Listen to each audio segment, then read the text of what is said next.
I thank the representative of New Zealand for their statement. I now give the floor to the representative of Pakistan. Thank you. Thank you, Madam President. Pakistan congratulates Switzerland and Ambassador Beresville and yourself, Madam President, for your successful presidency of the Council and for convening this important debate on the grave situation in Palestine and the Middle East. We also thank Special Coordinator for the Middle East Peace Process, Mr. Thor Penisland, for his important briefing. Madam President, war in Palestine has been prolonged for over a year. With each passing month, the circle of conflict and violence has enlarged. The illegal and disproportionate use of force by Israel against Gaza and its people, against the people of the West Bank, against Lebanon, against Syria, and against Iran, constitute blatant violations of the fundamental principles of the UN Charter. Nor have the UN and its agencies been spared. UNRWA, with hundreds of its members killed, a blatant attack on UNIFIL, a peacekeeping mission, and attacks on our Secretary General himself are the characteristics of the aggression that we confront.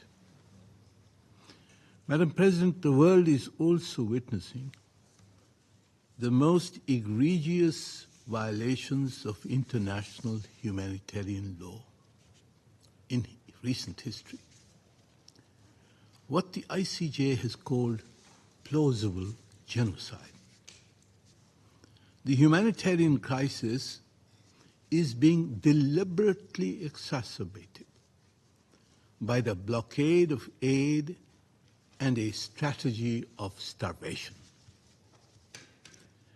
The targeted shutdown of UNRWA, a lifeline for the Palestinians, especially in Gaza, is part of this genocidal campaign.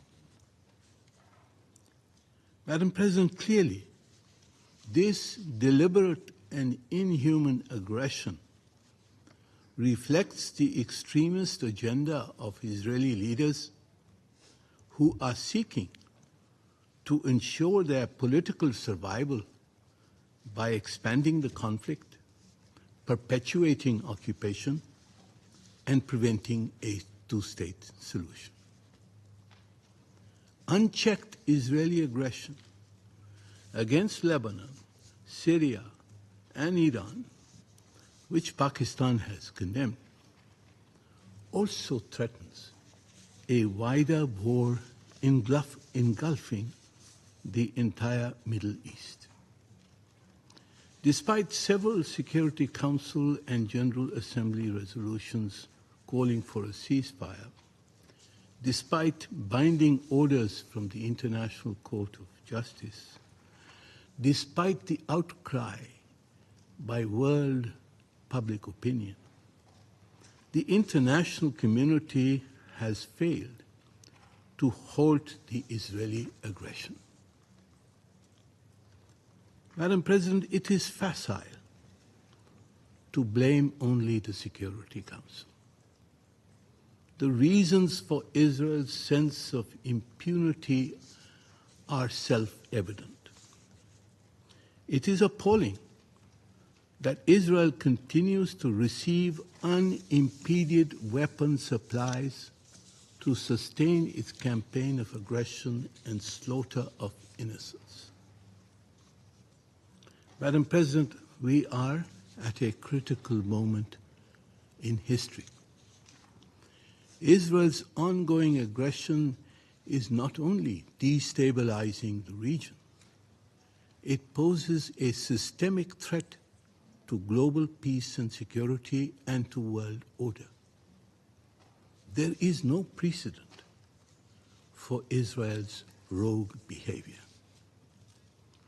The Security Council and the global community now face a decisive choice. We must take concrete actions to uphold the UN Charter and international legality, or risk a collapse of the world order built on the foundations of the UN Charter, with more and more states acting with impunity and aggression against their neighbors. Madam President, we must first and foremost mobilize the political consensus to enforce an immediate and unconditional ceasefire under Chapter 7 of the UN Charter. Pleading with Israel has done no good. The Council should propose robust measures to impose a cost on Israel for its defiance, including an arms embargo, accountability for those responsible for the crimes being committed in Gaza, the West Bank, and Lebanon through appropriate judicial mechanisms, review of Israel's membership in the United Nations, and such other measures as can be agreed by the Security Council, the General Assembly, and individual member states. Secondly, Madam President, we must break Israel's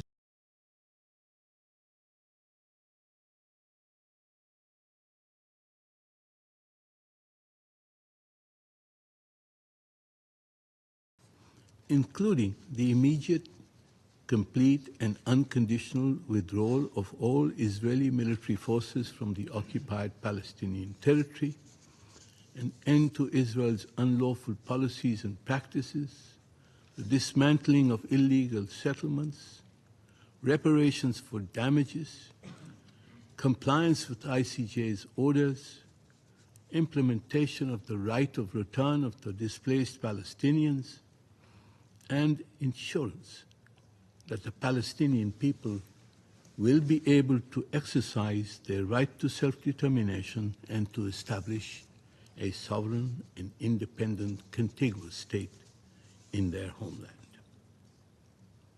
Madam President, Palestine must be immediately admitted as a full member state of the United Nations in order to make the two-state solution irreversible. Madam President, Pakistan calls on the Security Council and the international community to act decisively and fulfill their duty to maintain peace and security. The time for half measures has passed. We must act, and act now, to prevent further bloodshed and work towards a lasting solution based on humanity, on justice and security for the Palestinians and for all the states of the region. Thank you, Madam President. I thank the representative of Pakistan.